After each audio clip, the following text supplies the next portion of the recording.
Back in the day, when Bill Clinton was running for president, his campaign had a really memorable slogan. "It's the economy, stupid. All other issues were just so much noise."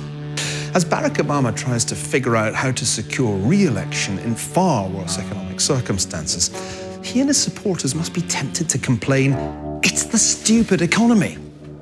When the financial crisis turned really nasty in 2008, all those economists who had notably failed to predict it were remarkably quick to propose remedies taken straight out of two Economics 101 textbooks.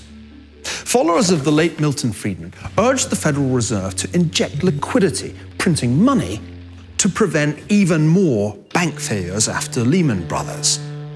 Others wanted to go back even further in economic time to John Maynard Keynes. Writing in the 1930s, Keynes argued that in a depression, a government should compensate for a decline in private sector demand by large-scale borrowing and expenditure on public works. Now, Mr. Obama hired some pretty good economists from both camps, and he did more or less what they recommended. The Fed nearly tripled the monetary base, and the Treasury ran deficits of around 10% of gross domestic product. Well, these measures helped us avoid a Great Depression, but they conspicuously failed to produce a sustained recovery.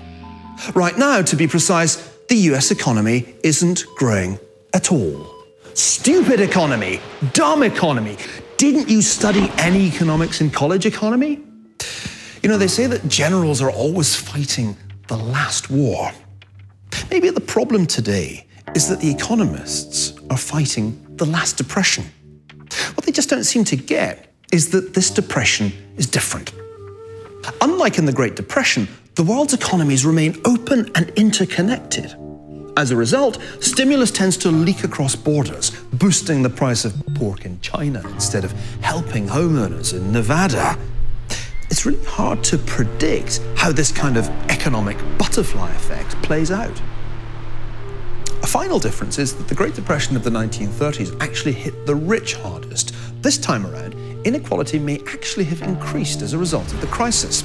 And this limits the effectiveness of Keynesian policies because they need average households to boost their spending.